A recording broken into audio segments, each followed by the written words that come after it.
based on documented psychology and strategic philosophy. What you are about to hear, most people are not ready to accept. There are two versions of you. Version 1, the one that explains, apologizes, tolerates.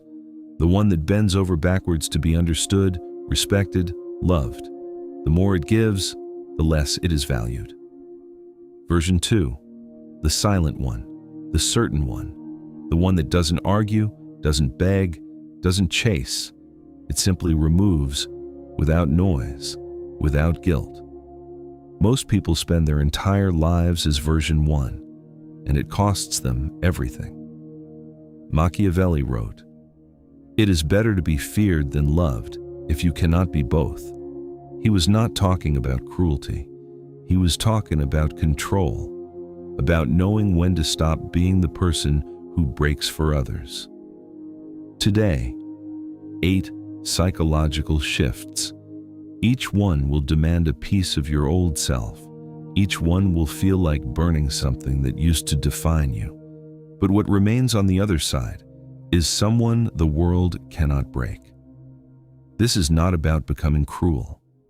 This is about becoming complete. Shift 1. Stop giving to the ungrateful. The first shift begins with one realization. Your biggest weakness was never your heart. It was where you placed it.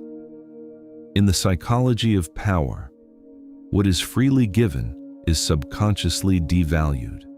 People instinctively equate generosity with inferiority. The moment someone senses your need to be liked, they own you. Machiavelli understood this. He wrote, "Men are quicker to offend one who is loved than one who is feared."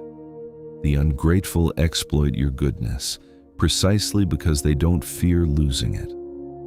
People remember pain, not kindness. They respect consequences, not explanations. The more predictable your mercy, the more invisible you become. Every time you tolerated disrespect, you trained them to see you as disposable. Every time you explained your worth, you confirmed you had to prove it. The ungrateful are not evil. They are simply responding to the signals you send. And the signal you have been sending is this: I can be taken for granted. Your care is a privilege, not a right. Give it only to those who have earned it through consistent respect. Everyone else should feel the sharpness of your absence. Detachment is your defense. Indifference is your answer. Shift 2. Turn pain into power. Pain is the purest teacher because it never lies. It doesn't flatter your ego. It doesn't care about your excuses. It exposes you, strips you, burns everything weak inside you until only the real you remains.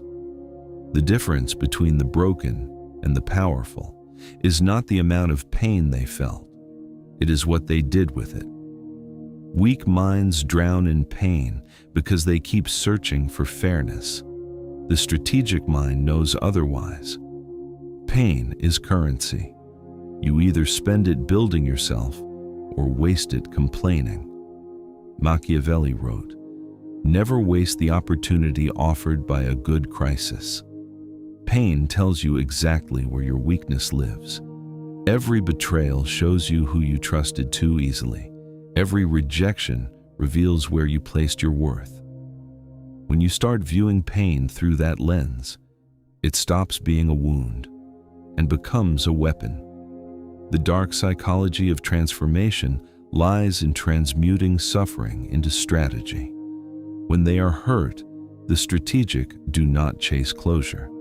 They create power. They study what happened instead of running from it. Once you survive your own suffering, no one can control you with fear. The moment you stop fearing pain, you become unpredictable, and unpredictability is power. Shift 3. Kill the need to be understood, the hunger to be understood. is the trap that keeps powerful minds chained to mediocrity. You keep explaining yourself, hoping people will see your intentions, your goodness, your truth. Most don't care to understand you. They only care to categorize you. They don't listen to comprehend. They listen to find weakness.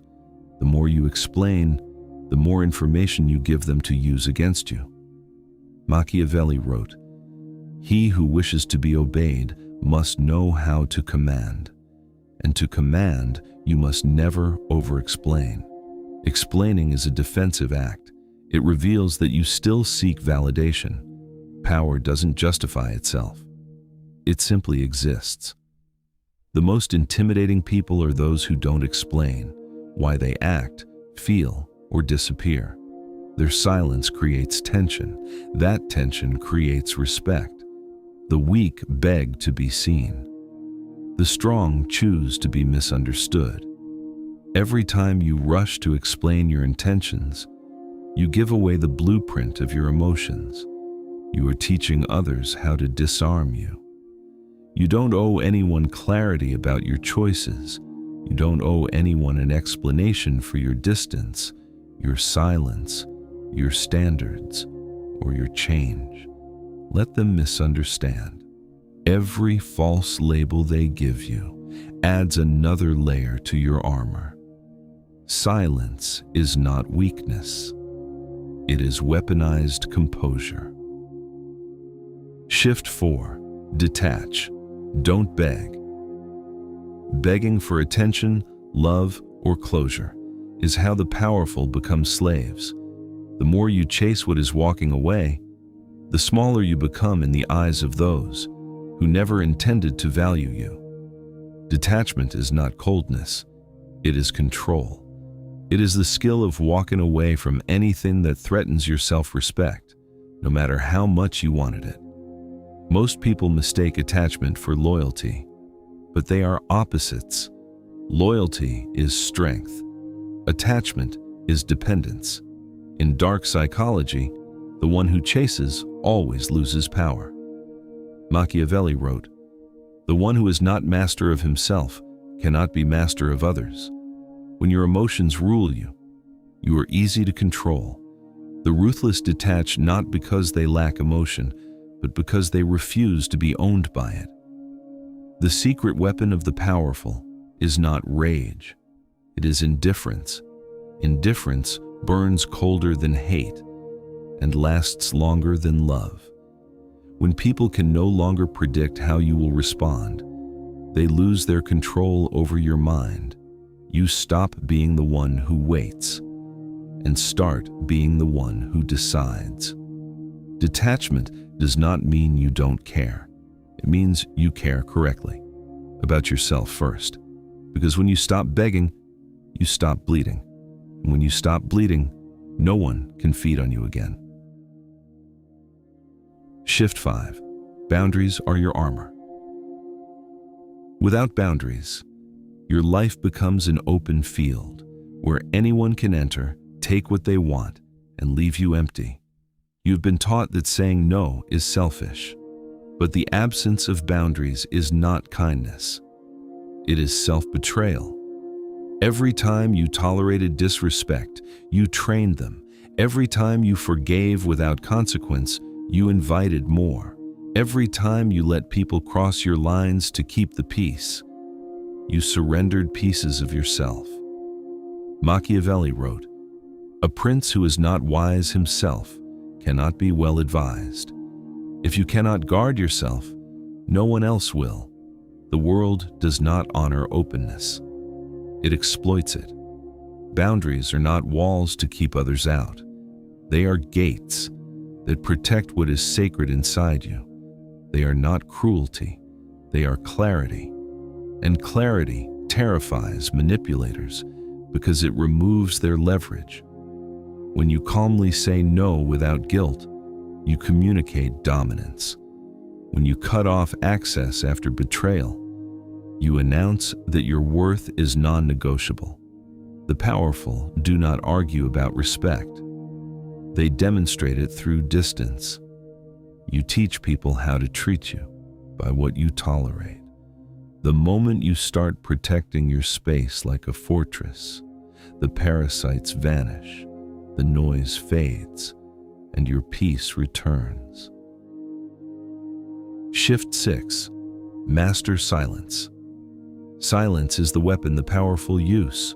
When words lose their value, most people fear silence because it exposes their lack of control. They talk to fill the air, to prove their confidence, to seek validation through noise.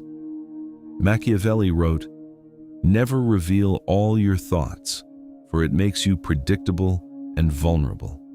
The moment people can read your emotions, they can calculate your reactions, and the one who can predict you can control you. In dark psychology, silence is not emptiness, it is strategy. When you say nothing, you let others reveal everything. They expose their insecurities, motives, and weaknesses while trying to understand you. Silence creates psychological tension. It makes others project their fears onto you. They start wondering what you are thinking, what you might do next, and that uncertainty gives you invisible control. The loudest person rarely holds power. They crave it. The silent one already possesses it. When someone insults you, stay silent and watch them unravel in their own guilt. When someone provokes you, give no reaction and let their desperation expose them. People expect noise. They fear stillness. In stillness lies control. Shift 7. Loyalty is strategic, not emotional. Loyalty is a weapon only when it is selective. The moment you give it blindly, it becomes your cage. Machiavelli warned that men are ungrateful, fickle, and deceitful. To expect pure loyalty is to invite betrayal. When you show absolute loyalty to anyone, you surrender your independence. They start to view your devotion as weakness, not virtue.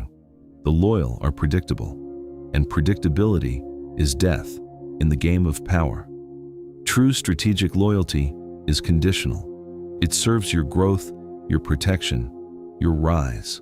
Once it stops serving those, it must be reevaluated.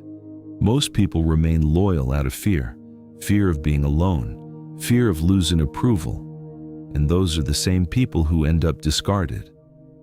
Machiavelli wrote, "A wise man ought never to make himself depend wholly on one thing or one person. Dependence kills autonomy, and autonomy is the root of dominance. Your loyalty should be a calculation, not a character trait. Give it when it serves your growth. Withdraw it when it becomes a cost. This is not cruelty. This is realism.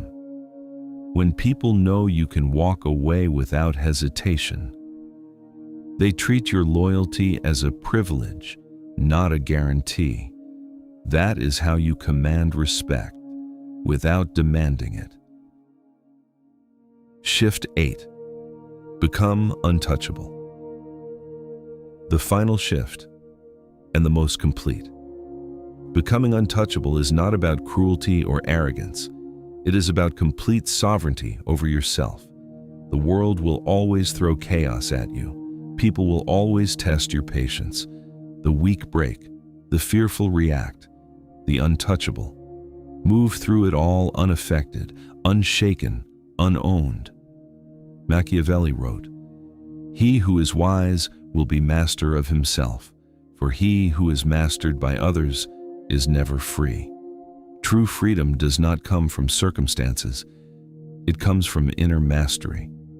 To become untouchable, you must stop chasing love, approval, and validation, not because these things are worthless, but because when you need them from others, they become leashes. The untouchable build themselves deliberately. Skills, not applause. Discipline, not recognition. Their reputation is not earned through noise, but through consistency and invisible authority. Dark psychology reveals that people fear what they cannot control. Once you detach from expectation, from reaction, from the need to be understood or loved, you become a psychological enigma. No one can predict your moves. No one can pull the strings on your mind. The untouchable do not act from emotion. They act from strategy. Anger is measured. Fear is irrelevant. Desire is disciplined. Every reaction is intentional. Every silence is meaningful. Machiavelli said, "It is better to be feared than loved if you cannot be both." Being feared is not about terror. It is about presence, control, and the awareness that crossing you has a cost. To reach this state, you must shed the last remnants of dependence, the need to justify, the need to forgive without cause, the need to be recognized. You must rise above attachment, resentment, and longing. When you reach this level, power becomes effortless. People sense it before you speak. They either respect it or fear it, but they cannot ignore it. 8 shifts, each one demanding a piece of the version of you that could be broken. Stop giving to the ungrateful. Turn pain into power. Kill the need to be understood. Detach from what drains you. Protect yourself with unbreakable boundaries. Master silence. Wield loyalty strategically. And become untouchable. This world will try to break you. It will test your patience, betray your trust, and punish your kindness. It will show you that fairness is a myth, and that the only thing you can truly rely on is yourself. Machiavelli's insight was not about becoming evil. It was about becoming complete, about reclaiming the sovereignty that was always yours, and that you gave away piece by piece to people who were never qualified to hold it. None of this is easy, but every step in this direction strips the world of its leverage over you. You are no longer available for exploitation. You are no longer a reflection of others' opinions. You are the sum of your own strategy and willpower. So, before you go, one question. Of these 8 shifts, which one have you been avoiding the longest? The one that you already know needs to change, but have been finding reasons to delay. Name it in the comments, not because I need to know, but because the moment you name it, you can no longer pretend you don't see it.